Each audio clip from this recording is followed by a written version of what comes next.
All right, welcome guys to session 4.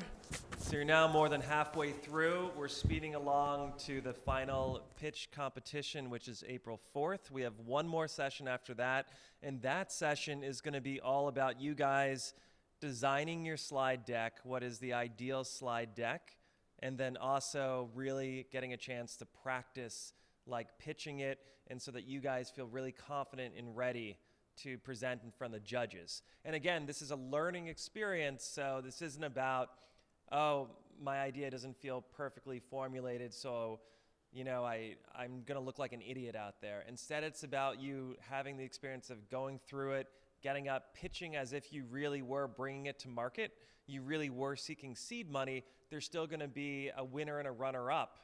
And there's also gonna be, all of the pitch judges are gonna be available for being mentors in the future. And I was talking to a group yesterday, even if, let's say, right now your idea, you don't move forward with it, but 4 years from now you have this amazing thing and you're looking for people to connect to because you went through this program, you have all of that resources. You're always part of the Ignition Lab. And so I wanted to just make you aware of that as well. And and you also get the certificate, and we'll talk about how to add that in your resume and articulate that as well. So I'm really happy that you guys are here. And with that being said, we have our amazing presenter, Peter, who I'll let introduce himself. Hey guys, You got it? My name is Peter Raganetti. I'm a professor at Pratt. I teach in the Industrial Design program. I pioneered a class here on crowdfunding where students actually come in, develop an idea, test the market, find their consumers, go through sourcing, go through costing, build prototypes, build a campaign, and launch. We've had, I believe, 10 projects launched now, 7 get funded. I think that combined they've raised about $100,000, maybe a little less. No, probably a little less. Everyone's raised between 5 to 7, so. But what they've done is they've actually successfully launched a product or project through class, taken it to market, and then successfully made it and sold it to people. Some of those people have continued in the business. We had one student who developed a magazine for Latin American artists. It was going to feature Latin American artists and how they do. They're on their 3rd magazine now, and she's built it into a business that she runs full time. Another student developed a really cool cutting board that they built, they launched, they were fully funded, they delivered it, and then they got it licensed by a large company which now sells it on Amazon and Crate and Barrel, and they get what I call mailbox money. They get paid a licensing fee for their idea. And other students have simply just made their ideas, launched them, and then, taken the capital and stopped making them. So there's a lot of different things. So today what I'm going to present is, this is sort of a whole 6-class presentation that me and one of my business partners do.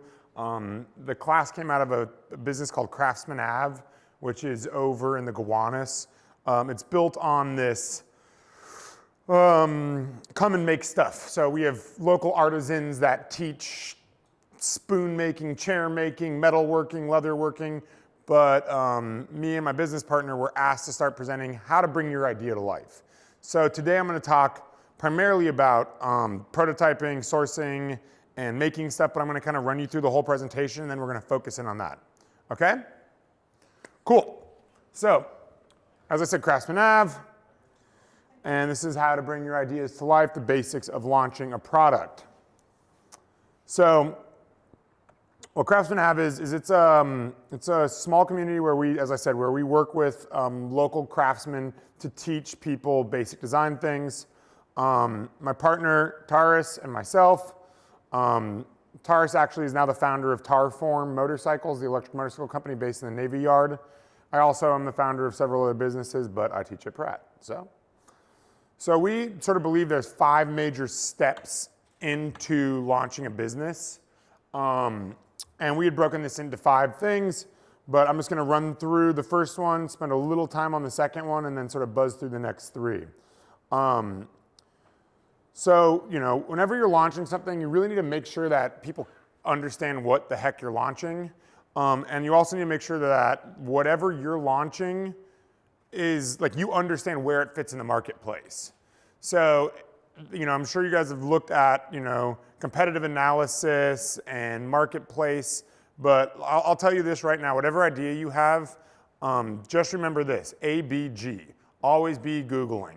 I've seen people go so far down a rabbit hole and come to me with an idea that I've invented, a friend's invented, or I know someone who has, I've been like, oh, it's a great idea. That's why we made it 5 years ago.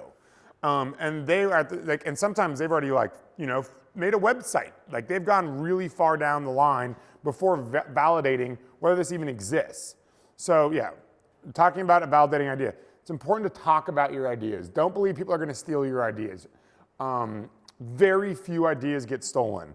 I actually jokingly say I encourage people to try to get their ideas stolen because most companies aren't out to steal ideas, especially from young and small designers. Companies steal ideas from each other, and companies steal ideas that actually worked. I've never had a boss or a client come to me and say, hey, I met this young designer, and they had this great idea, let's steal it. They come to me with projects that have been on the market and have sold hundreds of millions of units, and they've been like, how do we reverse engineer this? How do we get around these patents? But they're never actively trying to steal someone's idea. There are a few things, there's some ideas that I occasionally hear that I'm like, make sure you protect this, but I was the design director at Kickerland Design. We had 50 design submissions a week come in. We would usually pick up maybe 1% of those. So the majority of the time is me saying thanks for submitting and no thank you. Getting people to listen to your ideas is important. So talking about that, the more feedback you get, the better, especially from your customers. If you have identified who your customer is, that'll make your life a lot easier. So hopefully you're doing customer analysis, empathy maps, ad libs of what your value proposition is, so you can go target these people, figure out who they are, where they are, what they do, how they shop, and you can target them directly and say, go find them in their natural environment. I have a student this semester who's doing this beautiful copper-made bowl that's machined from a robot in the robotics lab in the architecture department. And she identified that her market was most likely high-end, Jonathan Adler, design within reach. So she went to all the stores in the 50s, and she went into the stores and interviewed customers and employees there. What do you think of this product? How much do you think it would cost? Blah, blah, blah, blah, blah. She contacted and touched her customers at the point where they exist. If you're designing a kid's toy and you're interviewing your grandmother, you're probably not doing it right. So yeah, don't focus always on the idea about your product. Focus on a conversation around it. Most focus groups, if you've ever been involved with them, the one key thing is you're not allowed to tell the focus group anything about your product. They're just given it and set to play with it or break it or whatever, and you observe them. You don't want to lead them into conclusions. You want them to make conclusions and give that information back to you, which can make you a better understanding of what you're selling. It's not about ideas, it's about making ideas happen. That's a huge one. So many people tell me about their ideas, and I'm like, so what steps have you taken? Have you done your market research? Who else is out there? Have you figured out who would want to buy this thing? And they're like, no, it's just a good idea, isn't it? And I'm like, yeah, it's great. Just put it on the shelf with all the rest of them. So if you guys ever, I will leave this whole presentation for you. So these are important things that you can start asking yourself anytime you come up with an idea. I sort of have a stress test of all ideas I do. I kind of have a series of things, a checklist where I'm like, all right, it's a good idea. Let me Google it. Let me Google variations of it. Let me go on Amazon. Is there anything like that on Amazon? If there is, what do the reviews say? Let me search, Walmart.com. Let me search crowdfunding sites. Were there anything else? I occasionally dig into patents. All right, not a lot of things, few ideas that may be similar to it. All right, now, where would this sell? Who would sell this? Yo. How do you dig into patents? Everything else you said I understood. I wouldn't know how to dig into patents. So Google has a great patent search. If you go to Google Patents, you can search by name, you can search by keywords. Not everything's on there, especially things that are in the pipeline, but you can do a pretty in-depth patent search on Google. And Inventovo or something like that is pretty open. And if you really want to go into a terribly user interface, you can go to the US patent site. USPTO's patent site is awful. It's impossible to find anything. But if you can suffer through it, you can find things. But generally, patents are extremely expensive. So if you are going to go down that route, make sure you have a valid idea that really works, because you could be in the patent loop for 5, 6 years sometimes. You know, the fastest you'll get a patent is in about 2, and the longest will be about 5 or 6, depending if it has trouble. And it'll cost you $60,000, $70,000 for a utility patent. Yeah. So you better have a real good plan of what you're gonna do if you're gonna go with that. If you want a design patent, it doesn't protect as much, they're cheap, they go quickly, a couple grand. But I would highly suggest, if you are thinking about something you have being patentable, there's a lot of other ways to do it. Filing a provisional patent is really important if you're going to go with that, and doing a patent search to find out what else is out there. That'll give you a real key thing. You can do that through sites like LegalZoom or VCore, but you can also do it on your own. But I would say that, and if you're gonna, or hire a lawyer, you know, you're gonna spend probably a couple grand on a patent search and a provisional. The provisional gives you a 12-month window in which you can keep working on your product and then file your full patent. As I said, capital and patents, if this is something that you're not sure about, you know, you can access me, you can show me what you're doing, you can make me sign an NDA, I'll tell you whether I think it's patentable. If you're planning on really turning it into a business, then we can talk about it. If you intend to sell it, sometimes you can have a provisional and you can sell the idea or license the idea, and the company that licenses it or buys it will finish the patent application for you. So like Google and Apple have a crap ton of patents because they have a crap ton of money and they can file all day long.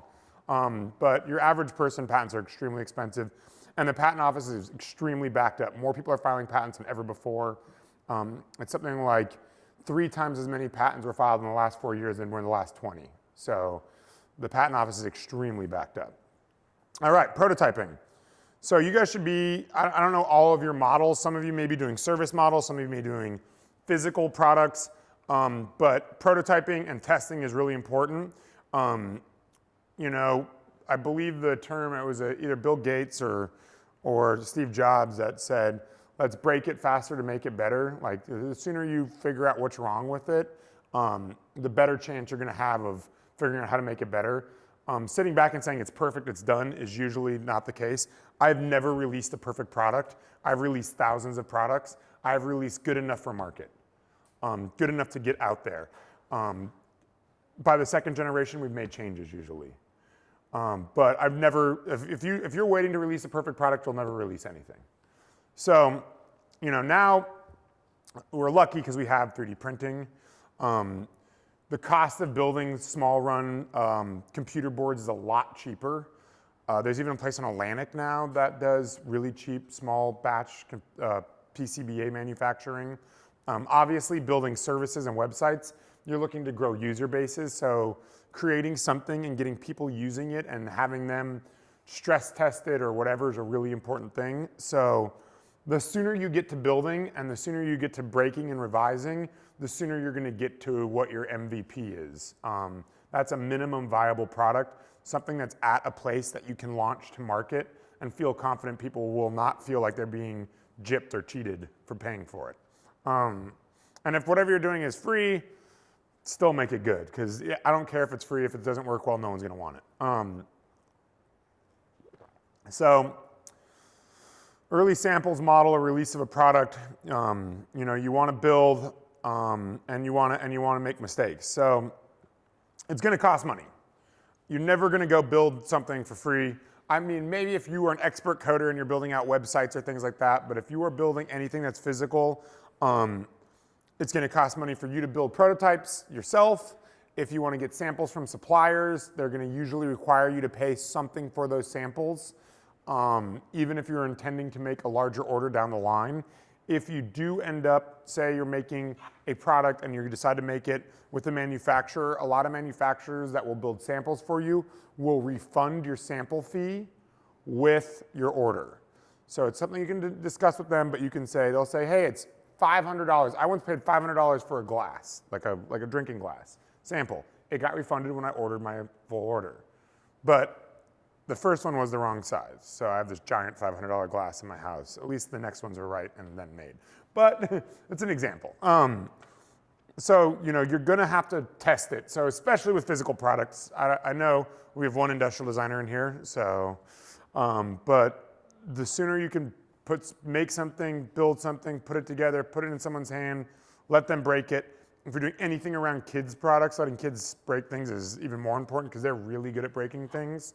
But generally you want to just hand it to people. And then if you get these prototypes and you know that, let's say you're making something that you want to sell at Bed Bath & Beyond, go to Bed Bath & Beyond with a prototype, show it to people. There's no reason not to. That's what my student did. She was at Jonathan Adler. She was a Design Within Reach. She was at Roche Bobois, taking out this metal bowl going, hey, what do you guys think about this? How much would you pay for it? One of my students that developed a collapsible hanger took it to Bed Bath and showed people in the aisle, and people liked it. But one person said, I think this would be great for kids so they could reach up and get clothes off the hanger easier. So he made a pivot right there, and he started designing it and making a kid's product. So like the insight you can get from putting your product in customers' hands is invaluable to sitting there and speculating in a room by yourself. So we'll talk a little bit about this. What do you need to get quotes? Usually, and so I don't know what all your businesses are, and as you guys pitch to me a little later, I'll be able to break it down a little more. But usually, if you're doing a physical product, you need some sort of tech pack, which is engineering drawings, maybe a prototype. If there's other products that are similar to it, you should at least compare your size, scale, weight. Like if you think your product is going to be as much as another one, take theirs apart, take yours apart. How many parts are in each? Do your parts weigh more? Do you have more complicated something that's going to drive your cost up? It's really important at this point, either building a service or a physical product, to start cost engineering. And what cost engineering means, it means engineering for production to make sure you're not designing a dog toy that's going to cost $50 when your competitor's $5. And I don't care if you have every bell or whistle in yours, no one's going to pay that. And that's what you should also learn through your consumer insight. So at some point you have to start diluting your project down to a point where, or distilling it down to a point where you're like, this is an MVP, this is what I can launch. Hopefully it has every feature I want in it, maybe it doesn't. I don't know if any of you guys are doing board games or things like that, or card games. Sometimes you can add value easily. And then services, generally from my experience with web services and service-based businesses, is get your key features built first and test those before adding any other blue sky ideas you have. You can have that board in your shop that's like, this is what's next. But don't be talking about what's next until you've proven what's first. So, yeah, and sometimes you may have to hire an engineer, sometimes you may have to hire a coder, sometimes you may need to hire, engineer, a designer. I think this room, we're actually pretty good about that. But a lot of companies that I deal with are coders and engineers, and they aren't designers. So they end up having to bring the design side in where they've come up with a really cool idea, but it's ugly as sin. And I'm like, no one's going to put this in their ear or wear this or do this. So let me now massage it into something someone would want to buy. And then you can figure out, are you making prototypes? Are you building digital models? Yes? What is the best way to find a technical co-founder? That's a really, really good question. So ideally, you should be going to meetup groups, like the hardware meetup group that Nate Pageant organizes. They get a lot of coders there and tech people there. Go hang out around engineering schools, like literally go to ITP, NYU school. Like the one thing that sucks about Pratt is we have a lot of really talented people that are really good at design, but we don't have access to a lot of MEs, a lot of experts in computer and data analytics. So meetup groups are a great place. Obviously, if you could join a space like New Lab, you do have a lot of access there, but sometimes you may be hiring someone and you may be hiring them to work, and you guys may just hit it off and end up working together. So I've been hired as a designer for companies and then kept on to do sourcing, manufacturing, speccing, and then they just kept me on to keep managing logistics and any other challenges they're gonna run into with product. Now, I was hired originally just to be the hands of capitalism and make it beautiful, but I ended up now helping frame the companies. So, hopefully if you need this, you're already looking, but it's always tough. It's always tough to trust people and to know what kind of packages to give and all of that. And You're also probably, if you're building a real business out, you're going to be wanting to find a COO or someone to really run your operations and your business side of it if you don't have a lot of experience with that. Because that can sink a company faster than anything, especially when presenting to investors. Investors will be like, cool, you and an engineer came up with something awesome, but you guys have zero business sense, and we're a little uncomfortable with giving you guys $1 million because we don't know exactly what you're going to do with it. So yeah, figuring out how you want to build models or prototypes, or the one nice thing about service-based and tech-based digital products is you can break and rebuild quickly, whereas physical products takes a lot longer. So, getting another version out, if you guys are doing apps, I'm sure you've heard of Test Flight, which is the Apple program where you can test apps. So get it on Test Flight, give your friends access to it, let them mess with it, tell them to use it, get it to break. Break everything quickly, fail faster, succeed quicker. And then there's a lot of different ways that 3D printing, and this was more about, we were doing this for non-arts and design people. So we were just talking about different processes of making stuff now. So this is a pretty famous chart from the Stanford D School that everyone sort of adopted now. Of you have your vision, then you design, then you build, then you test, and you repeat. And that cycle is literally where you're going to make this MVP. And by the time this thing comes out the other side, it needs to be, you may have built 3 or 4 of them, you may have built 500 or 600 of them. But each process should be you putting it in someone's hand and testing it. The prototyping phase, I've seen some companies do it very quickly, and I've seen some companies take years. So I've been involved with projects that we've prototyped, tested, and verified within a month. And I've been with some projects that I've done it for 3.5 years, where they just weren't comfortable with everything. And we were doing a hamster habitat once, and it doesn't sound that hard, right? Make sure it doesn't get out, make sure it's easy to clean. We've discovered we built these walls and we had them made, and we had these hamsters in them, and we couldn't figure out what was going on, and the hamsters were actually climbing up backwards on the walls and peeing out of the cage. So we had to raise the walls. You'd never would have known that unless you built it and put a hamster in there. Very frustrating thing to discover too, especially after you built molds. So it's important to get through this phase. This phase can save you a lot of money in the long run if you do it right. So the more bugs you catch, the better off you're going to be.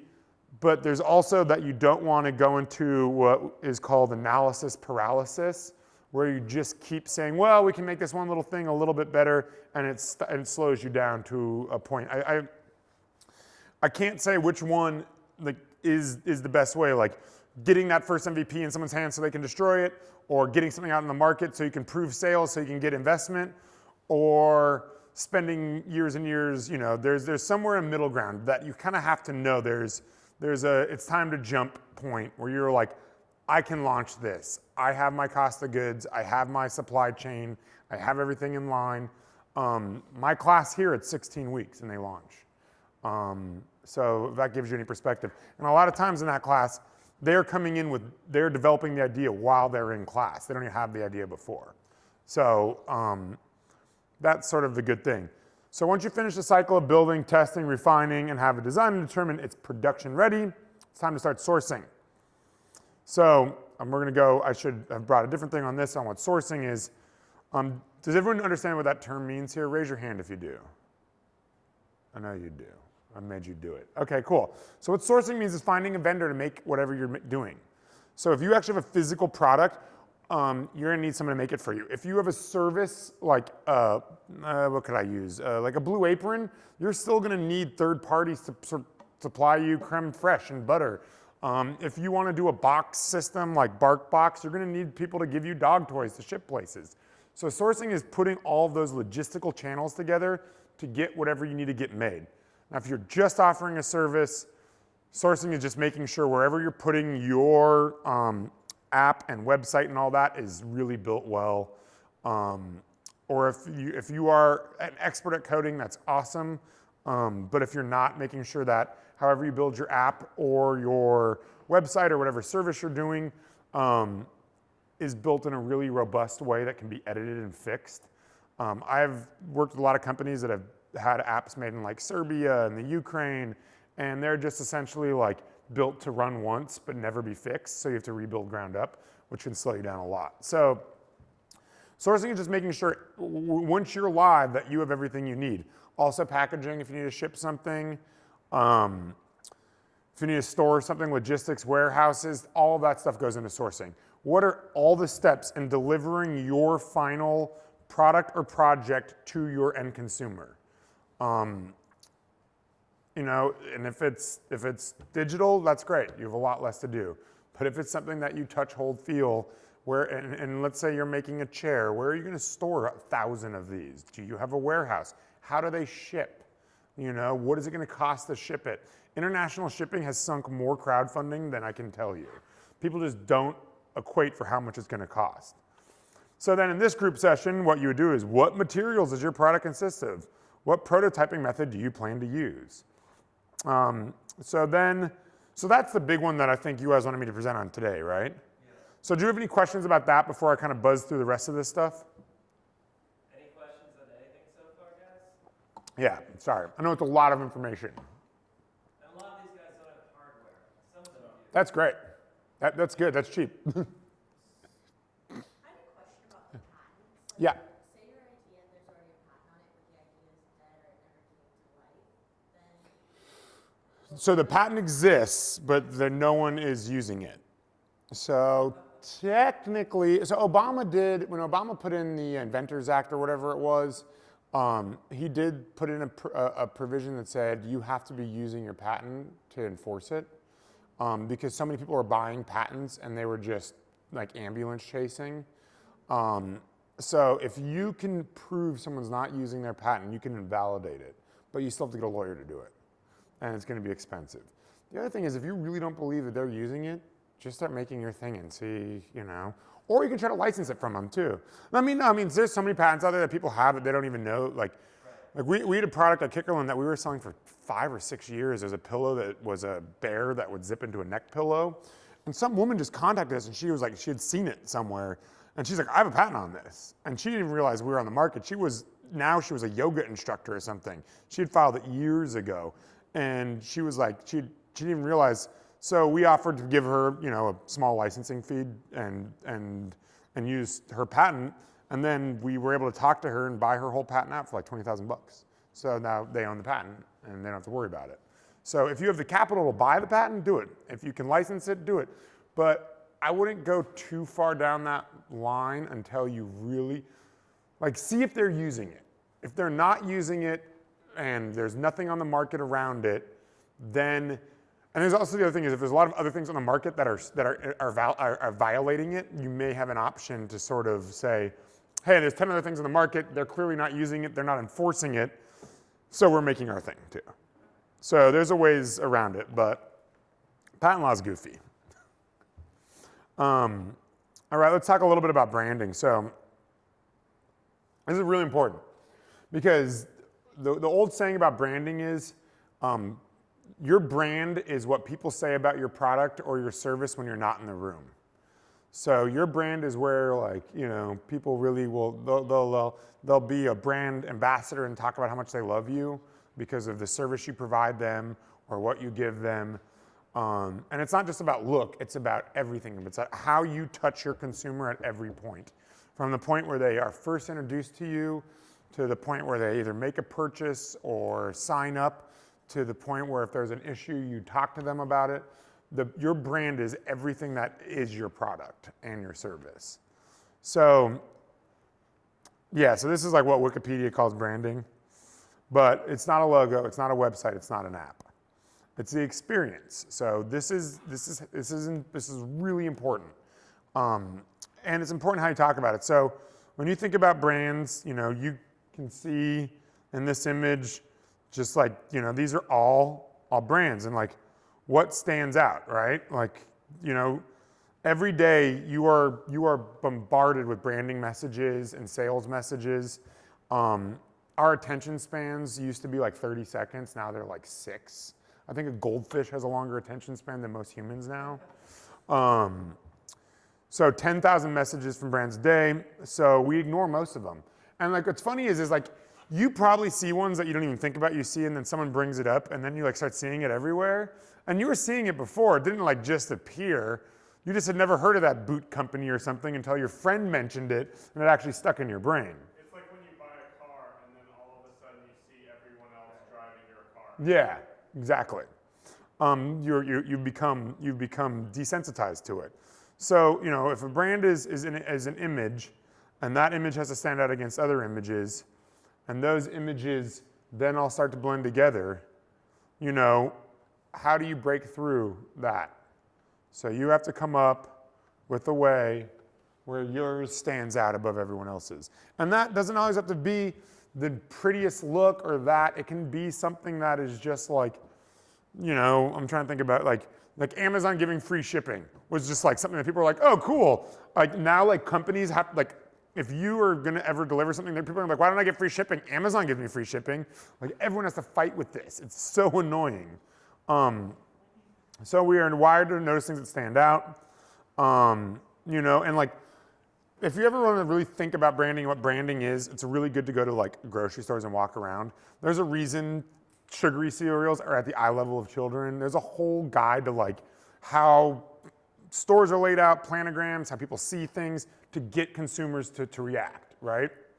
So your brand is all of these things. It's your story, it's your visual identity, it's your reputation, you know, and you need to work on creating a good story, connecting to your audience and having a strong voice and identity.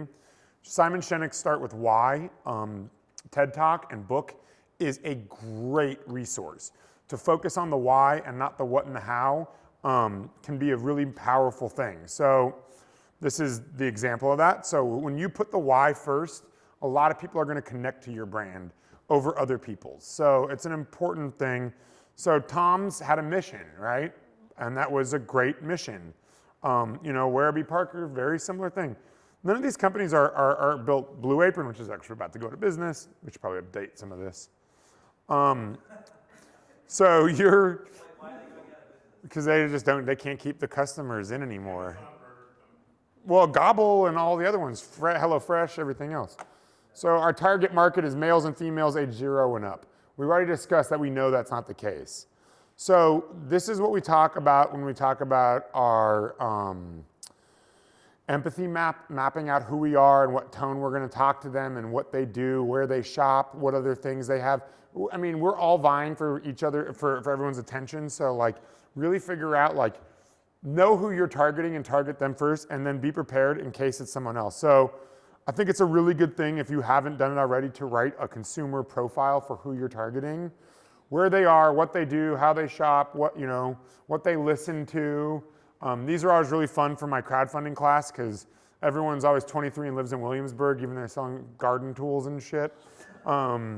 Like 50-year-olds just don't exist to college students, I guess, especially as like someone to sell to. But you know, it's interesting to start like evaluating this and then showing other people, do they agree that that's your customer? Because maybe not. And then figuring out, you know, how you're going to talk to people. Like what is your tone? You know, Casper has a very different tone than Sir to Sleep. And you know, you can tell those tones in your brain. So, and like Sprite was fully reinvented by changing its tone to be more urban, you know? So Wayside Story, obviously, you know, clean imagery never hurts. You know, if you don't know about the arrow in the center of the FedEx, welcome to having your life changed. The smile on the Amazon. By the way, Google's first name was Backrub. Yeah.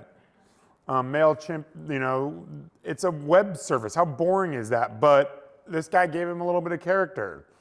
You know, when you talk about like Microsoft shows everything their software does and Apple just shows a really beautiful picture of a leopard. Peter, real quick, scroll back up to Amazon. Yeah. Also, if you look, the arrows going from A to Z Yep. to incorporate everything under the sun, and it's always been that way. Yep. Yep. There are also, you know, examples if you're doing services and apps, like how, like do a comparison. Take all the screenshots of what your competitors are doing. What information are they giving you and how are they giving it? This was a product that my partner Taurus had put together before we had met. It was for travel, where they just sort of simplified what travel apps could look like. You know, instead of being insane amounts of information, just simple, easy to find stuff. This is a Swedish company. Test your advertising, because this is a company, it's an insurance company in Sweden, and they decided this would be a good ad. Everyone in Sweden speaks English, by the way. So that should give you a lot of that. So create, emotion, inspiration. You know, people tattoo the Apple logo on themselves. Think about that. That's bonkers. Nike swoosh is tattooed, Harley Davidson. Start With Why talks a lot about how these companies have inspired this. Absolute also is a great example. So good things to remember is simplify, simplify, simplify. Yeah, that was actually Jeff Bezos said it. Your brand is what people say about you when you're not in the room. And then you're going to go into pitch decks. So we're going to buzz through this, but having a great idea for a product is important, but having a great idea for a product and a distribution is even more important. So how are you going to sell this thing? Having a clear idea, and James is going to talk about this later today. Who are you selling to? What will they pay for it? Why will they pay for it? Is there a way to make them a repeat customer? That's a huge thing. So, like, if you have a service, and maybe some of your services are subscription based, that's great. Someone signs up, and you keep getting them. But you want to be able to show, especially if you're looking for investor money, you need to be able to show growth in a clear way. So distribution, sales, all of that. So the art of the pitch deck. Pitches don't raise money. It's as simple as that. People do. That dude from WeWork, he was a really good salesman. I'm not sure WeWork was a great idea. I still think it should have been WeWork with a question mark. So the goal is to invoke interest. A pitch deck is built to get you a meeting with someone. Very few people have shown someone a pitch deck and raised capital. A lot of people have shown someone a pitch deck, got a meeting, met with them. They invest in the team. They invest in you as a person and belief that you're going to make it. I've talked to so many VCs that do that. Your basic pitch deck should be your story, your product, and your roadmap. The pitch deck should tell a story about your company. 10 slides is about it. VCs and investors see about 400 pitch decks a week. So how do you stand out? You don't get a second chance to make a first impression. This is a good structure. Guy Kawasaki has a great thing on what a good pitch deck is. There's plenty of pitch deck examples. Airbnb's first pitch deck is really, really, it's not pretty, but it makes sense. Sometimes if your deck's too shiny, it almost looks like you're trying, I don't want to say trying too hard, but maybe you're not focused on the right things at the right time. Your elevator pitch is what you've been doing already, hopefully. You should be, targeting what your problem is and describing what pain points or what you're solving. You should definitely understand your market, and this should be really what you're focused on, because if you are doing this to find investors are going to understand numbers and business numbers and sales numbers, so they're going to really want to know what your market size is. And if you're like, we have no competitors, and our market size is $1 billion, and we're going to take 10% of that, they're going to know you're full of bullshit. So like a little bit of BS isn't bad, but make sure you have a really clear understanding of what your company could do under the best case scenarios and worst case scenarios. That's part of the reason why we've been focusing so heavily on your first 100 customers. Yeah. Focusing so heavily on targeting different user groups because, and we'll go over this a little bit later today, but the whole idea is we want you to hit the ground running knowing exactly where your product's going to land. Yeah.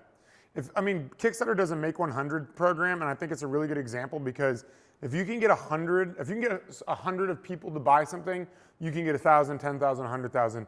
100 is a very interesting scalable number because it's a demographic number that, like, unless for some reason you're getting like 100 people from Pratt, which I'd be surprised by, but generally in that 100 people, you're going to get a pretty wide variety of people. So that's like a good place to start saying, hey, we actually have some penetration into the market, and we can start looking at these demographics and proving who our customers are. So obviously, what problem have you solved? Then what is unique about your product? Be visual, not technical. An investor doesn't give a damn about a lot of technicalities. They just want to know that you are an expert. So if you can visually show them you're an expert and understand what you're talking about, it helps. I want to emphasize the tell a story portion of that. Yeah. Because it's like nobody gives a shit if you're saying that my product is this, my product is that. Like it's this entire time we've been focused very heavily on you guys telling the why of what you're building and talking about your customer's problem statement. Like why are they coming to you? Why would they purchase from you? That's the story you should be telling on through your entire thing. Come write it almost as if you were writing a movie. Yeah, it's a great way to talk about it. So the features are great if you're a technical expert, but the benefits are what you want to focus on. Razor thin, brightest and colorful, all-day battery. You know, this is awesome. This stuff is great, but this is underlying to the benefits. People care about the benefits. Features, so what? Benefits, shut up and take my money. Competition. So obviously, we've talked about this. Risks is an important one, especially now. The days of investors being like, a $10 million valuation on an idea, here's $1 million, go get them, are over. You need to really be clear about what your risks are and where your potholes are and where, you know, how you're gonna cross the chasm of failure. All startups have this initial launch point, and then there's this adoption chasm that you have to clear to really be successful. You need to really clearly state how you're going to get over that and past that. So how are you going to make 100, 1,000, 1,000, 10,000, 10,000, 100,000, 100,000, a million? Obviously, showing who you are and why your team is strong is really important. How do you make money? This is something I see so many decks that are like amazing. I'm like, what a cool idea. And then I'm like, but wait, I don't understand how the pricing works. I don't understand the sales distribution. How does your company make money? What does that look like? When will you be profitable? Is there a break-even point? And even sometimes, especially if you're looking for investors, how do investors get paid back? So yes, they have equity, but when does that equity start becoming a shared money into a cap pool or something like that? When are you going to pay them back? They don't give a damn. If you are telling them that you're going to be 100,000 users and those 100,000 users are going to equal out to a valuation of this, that's great. They know you're building to sell. But if you're selling something and you should be making money, then at some point there should be distribution payments. And if you're not paying them back, how are they going to get their money back? How long is their money that they're giving you going to be held by your company until they get a return? Very important thing. And then this will go into all the really fun stuff. P&L, which means profit and loss. So that if you have it, if you can show that your company is selling and what it's doing, if you have a balance sheet of cash flow. Cap table means who's invested and how much percentage they own. So if it's just one of you, it's 100%, you own 100% of your cap table. If you have investors, it starts breaking down differently. And then your key milestones, traction, strategy, how you're going to accomplish. And then your ask. If you're seeking funding or strategic partner or using investment, this is the other thing I don't see a lot of times. I'll see beautiful decks and I won't see what they're asking for. I don't know if they want me to help them, want me to invest, or whatever. They don't actually put that ask up front. And this is what we talk about with crowdfunding a lot. You know, don't bury the lead. You need people to back you. You need people to fund you. You need people to buy from you. Make that a clear part of whatever deck you're putting together. If you're too scared to ask for money, you're probably not ready to run a business. So visuals are great, short sentences. No one wants to read giant bodies of text. This is to get a meeting, quick, short, sweet. Make sure it paints a clear picture. Run it through with some people. Too much info is always a thing because no one wants. I will tell you that I'm not going to read it all. I'm going to look at your pictures. If you have some graphics, I'll look at your graphics. I may read a quick blurb, but I'm not going to read a paragraph on every slide. Claiming you have no competitors. There's no such thing. I don't care what you make. Solving too many problems. That's what I was talking about. Get that MVP really refined and solve that problem. And then what I was saying, if I get the 1% of this X market, my company will be worth this billions of dollars. If you have not sold anything yet, stop claiming your company to be worth $1 billion. I'd be happy to see you making $100,000 first. If you told me you were going to make $100,000 in a year from nothing, I'd be more interested if you told me you're going to make $1 billion, because at least I know that you're being realistic. This is a big thing. I don't know if you guys are building for investors, but I would highly suggest not targeting venture capital until you are in a place that you absolutely need it and can't grow without it. Venture capital is great for companies that need it, companies that have huge infrastructure problems, need large amounts of capital. They are not great if you don't need them. Hold on to as much of your business as you possibly can. This whole like dream of like, I've sold off 40%, I have 10% of my business and it's worth $10 billion and that's great.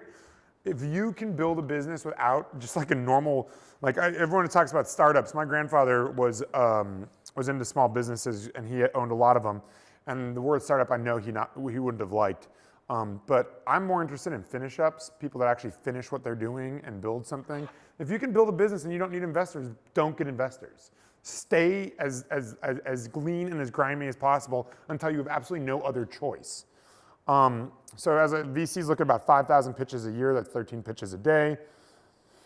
They will take your company over. If they don't like the way you're running it, they'll take your company over. I have friends who are VCs. They once told me, they're like, you do not want us in your company unless you absolutely have to have us. You may get to $100 million a year in sales and be really happy and want to slow down. They'll say no. They want their 100x, their 200x return. They will make you keep your foot on the throttle and they will have people on your board and they will remove you from your board if you are not doing what they say. So know that. Know whenever you accept that capital that's so exciting to get, you're also giving up a lot of your freedom and decision making. I like angel investors. Friends and family is great. Crowdfunding isn't bad because those, you just give them something nice back. So get an introduction, make sure that if you're talking to VCs, you know what else they've invested in. So you're not talking to some capital company that's invested only in like fintech and healthcare, and you're sitting there pitching them a beverage company. You're not speaking the same language. And if they were dumb enough to invest in you, they may not know or what to expect of what you're going to deliver them. So it's important that you guys are on the same page. It's a marriage. And with anything with investors, be prepared to be rejected. I mean, being told no is a huge part about being an entrepreneur, investor, licensing. I've been told no way more times than I've been told yes. And sometimes that's a blessing. Maybe I wasn't ready. So there you guys go. That's sort of our how to pitch a product and get something made. A lot of information. I can't believe you just got through 114 slides like that. I've done this a lot. 45 minutes, 115 slides, not bad. Yeah. We were scared, but you did it. Yeah. Oh, I can get through it, and I can throw like case study examples in too.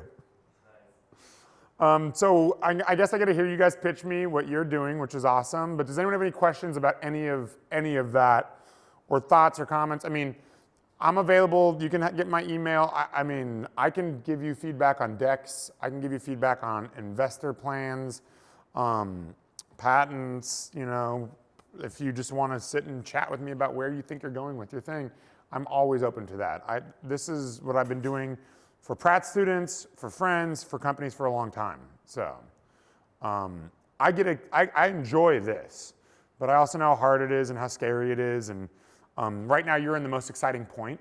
The launch point is like, yeah. It's like 2 years after you've launched and you're just like grinding away that you're like, why am I doing this? So enjoy that excitement now. So at this point, I think what would be the best, because you guys feel free to shoot Peter any questions that you have from this. After this, I think right now, every group, get up, 30 seconds, presentation, you know how to do this. Pitch your idea, where you are right now, Yep. and what you've learned. And just short, sweet, you can target it towards one of your customer profiles that we've been discussing, or you can target whether that's an investor, whatever you're looking for, target it, and actually think about me as an investor.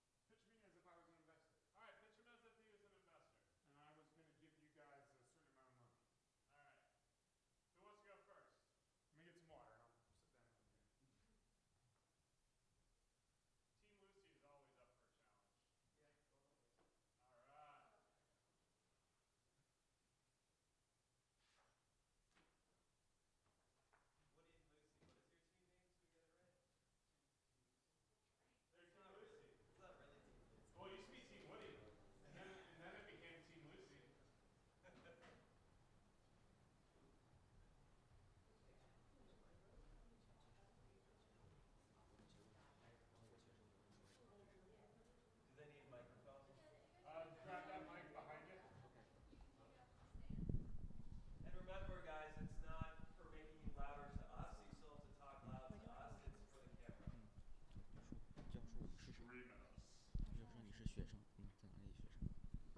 Hi, I'm Lucy, and I'm the student from NYU.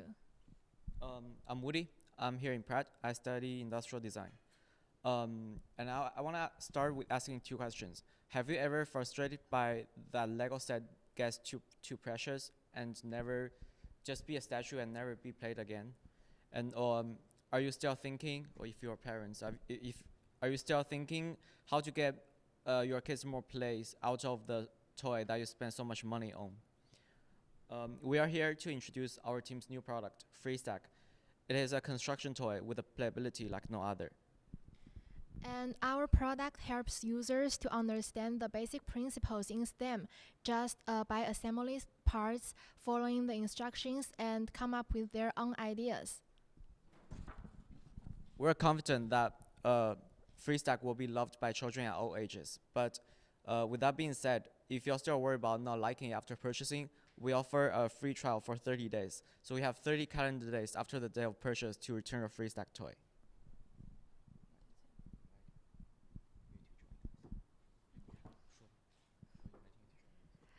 So now we are inviting you to join us to bring FreeStack to the market and help inspire the next generation of explorers.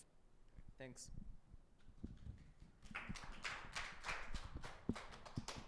All right, so my first question is, what is the material that this is made out of? Plastic. How much does a unit cost for one set? Well, it depends on the size of the set. Like Okay. it comes in blocks. Okay, so give me your, let's say you were at 3 sizes starting. What would the unit cost be for each one? Well, the cheapest would be around $20. Okay, And the prices would be $80. so 20 to 80. All right, and how much, what's your revenue margin on each toy? How much do you make, so if your set's $20, how much do you make when you sell it? How much revenue do you make on each one? Around 40%. Okay.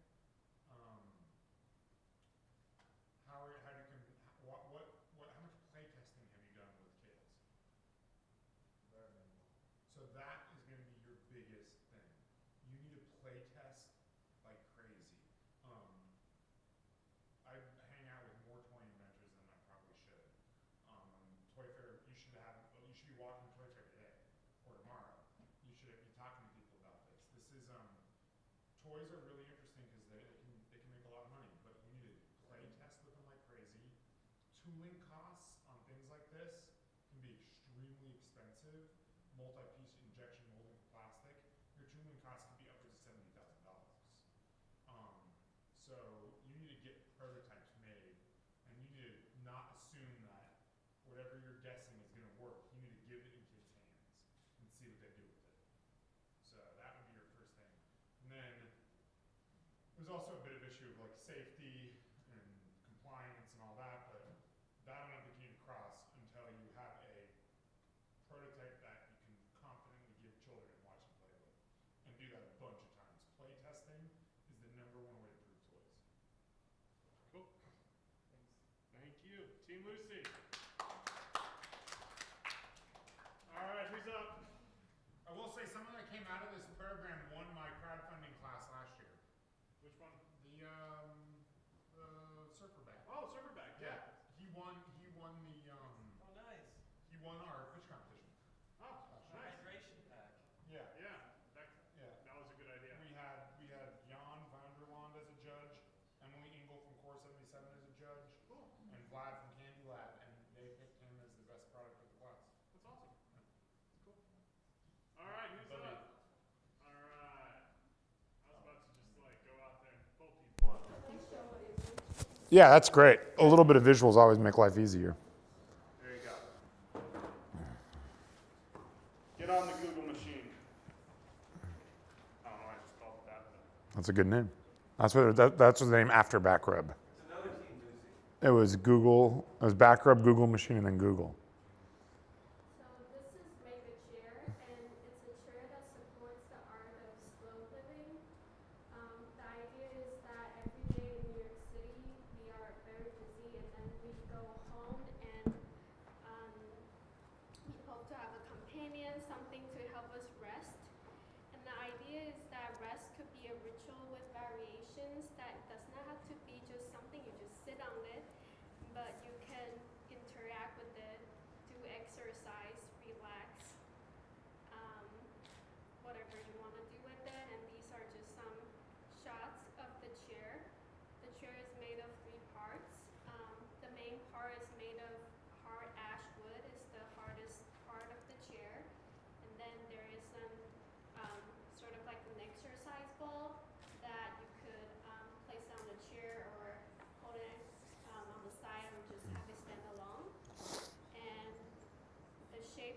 furniture allow you to have different orientations so that you can use it as you wish. That is your time. Cool. I'm concerned about shipping costs. How much is it going to cost? The shipping cost, No, how much would one of these cost? What's the unit just price? the raw material is Don't care about that. I just want to know the cost of this to the consumer. What's its MSRP? the good price that I Yeah. should say for it. Mm-hmm. I don't know. That's like the number one question you should be able to answer. Like, what is this going to cost me? I spent maybe $800 just on making the Okay, so but that's one. That's not the cost of that's like mass manufacturing. So if it's $800, you should probably have it'd be a $3,000 chair or something like that, MSRP. But no one's going to pay that for this. This needs to be like $100 at the most. That's probably about what that would cost since it's made. I don't think you'd make it out of wood. I think you'd do a lot of other things. But you need to figure out, like, when you're showing this to people and saying, would they use it? The first question you ask is, how much did you pay for this? We're gonna go over this later today. Yeah. That's a big question. Also for images, try to show it in context. Like, I don't think that would fit in my mother's house. Like, I don't think she'd buy it just because I don't think it would match her house. This is a style thing as well.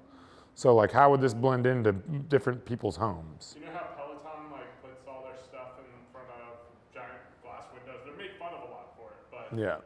like they always put it in situations. They're like, this fits in your house. They do that so that you always think it'll fit in your house, even if those situations are insane. Yeah. But they actually tend to work. I think the idea of a chair that you can work out with and furniture that is multifunctional is a good idea. I'd like to see the ball be able to store somewhere, so it's not just floating around when it's not in use. I don't think wood is the number one solution, but it could be. But if it is going to be that way, it should be modular so it can be shipped in a smaller box. You're figuring out what your retail price that someone would pay for it's important. What are you studying here? What are you studying? Are you here? study interior design, graduated last year. Okay. Well, there's an industrial design grad student who's doing this for their thesis. You could always chat with them too. A grad student in industrial design that's doing furniture as workout equipment. But yeah, I think it's a nice idea. I just think that, it's getting to have it not just be like a design study challenge, which is clearly is just like, this is like, a one-off thing. But like now you just start thinking, what is it? How do you make this a mass manufactured product that could be mass adopted? And maybe there is simplifying some of the styling on it, making it easier to store, definitely getting your cost way down, would be your major things. Yeah, I plan to show this chair at the furniture. ICFF, that doesn't matter. That shows, but everything at that shows bullshit anyways. Wondering what kind of questions would be important to ask. This for ICFF is fine. People are gonna love this. I would try to make a couple more of them though, so you could show them a few different things. But ICFF is all like, $10,000 marble bathtubs and stuff. It's not anything that's like real. Like you don't see, when you walk ICFF, you don't actually see products that you would see on a daily basis sold anywhere other than to the rich. So like design within Which reach. is a fine market if that's your market. Oh my God, it's a great market. If you can sell to the, If you can sell to the rich, sell to the rich. Yeah. If you can market this chair to the rich, there are people that would pay $30,000 Yeah. for that chair. It's just marketing and figuring out where you're doing. That's why we've been going through so many of the branding exercises. yeah. Like we can talk through we'll talk through this a little bit later today. So right now we're low on time, so we've got to kind of keep the ball moving. But let's continue this conversation. Yeah. ICFF, it's gonna look great at. It's a very ICFF thing. Talking about marketing, can I just briefly show what I have for the last week's idea? Just ask Peter some suggestions for it. Yeah, sure. So actually, when I started out this course, I also started with that furniture, but me and my partner are thinking about working with local artists and local cafe. And the idea started because there was a cafe owners who wants to decorate her cafes, and then she saw my work and she came to me and said like, can you just put some works? I really want then I started to see everywhere in the cities there are so many coffee shops that actually place artist work, and it seems like it's very hard for like an artist starting out to have any place to showcase, and then it's hard for these like small business who try to stay in business and engage with the community. So the idea was to sort of have a platform where you could link, you know, these retail shop owners and local artists, and to have this kind of connection. I think you could raise money on this way more than a chair for working out. Yeah, this is like what we were talking about last time. Yes. Yeah. That's a good idea. So That's a good let's- idea. We've got to move on now. Okay, thank you. Yep. That's a good idea. I like that. Thank you, everyone. Lucy, I have to tell you that we were just saying back here that we love that idea, so we didn't know that somebody switched it. I mean, your chair is beautiful and everything, but we think, Yeah. The chair is like a design project. The other one's Like- actually a like I business. mentioned last time, the chair is the thing that you're doing. Like, use it as a way to build into this business, but this business is your business. Use that as your business. Yeah, if you could do like art, if you could do like gallery tours of like cafes, like instead of like a bar crawl, a cafe crawl to look at artists' work and do shots of espresso while you're at it. That's a great idea. Can I just, your comment about, will this fit into many different environments that you know? It seems to me a very valid one, but I was wondering maybe, I don't know if Lucy would be interested in being able to put different surfaces, different colors. It's not about like the options of color or form or anything. It's more about industrial designers have this tendency to always show their products in stark white backgrounds that in no way connect to customers. So like whenever you're showing a product, you should show it, like showing a person next to it for scale is great, but showing it in an environment is even better. So like I encourage my students to go to like IKEA and put their products in like all the IKEA settings and photograph it. Or like I had a student take their table to the Brooklyn One Hotel and like set it up in the lobby and photograph it, because it shows like, especially people that aren't creatives, like we want to see people connect things together. So by taking that chair and putting it in a penthouse apartment, a classic Brooklyn brownstone, showing in different styles of environments may make people say, oh, I could use that in my house. Yeah, it's the difference between when you walk onto a campus and you see a bunch of sidewalks, and then you see all the places where all the students walked across the grass in the Yeah. middle. It's like the difference between design and user experience. Yeah. Like user experience is so much more important when you're designing a product for people. Also, like Kickstarter and crowdfunding sites, they love lifestyle shots. They hate all white shots. Yeah, design is great to. I didn't hear that. They love white. Kickstarter loves lifestyle shots. They love seeing things in context, in a space. yeah, you They wanna hate things on white backgrounds. They just don't think it looks good. You know, they want to see people like where is it going to live in the real world? The example is a great Kickstarter of this backpack made from recyclables that's like has different features, and they show like a guy like on a bike with it and on a campus. As opposed Exactly. Make your consumer feel like, oh, that's me. I'm that person. I need that thing. So it goes fashionable to functional. This is a great.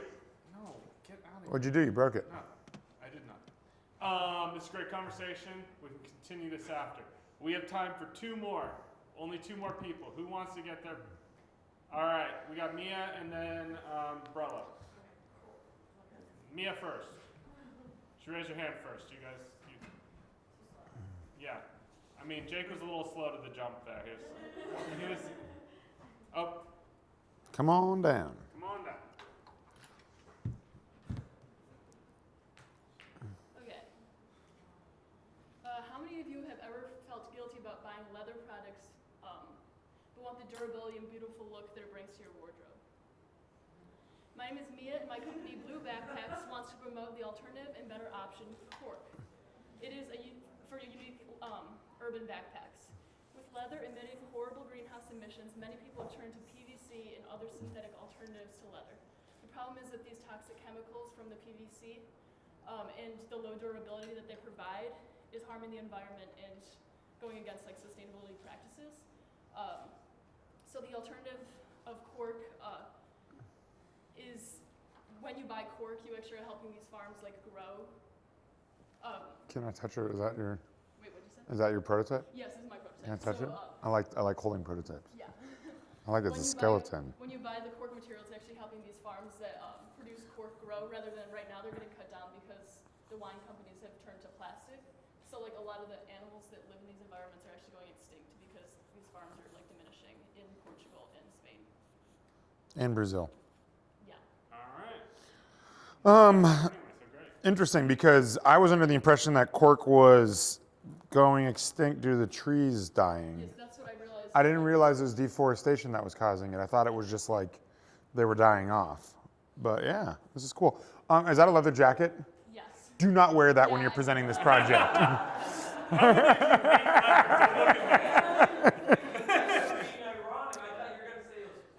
Yeah.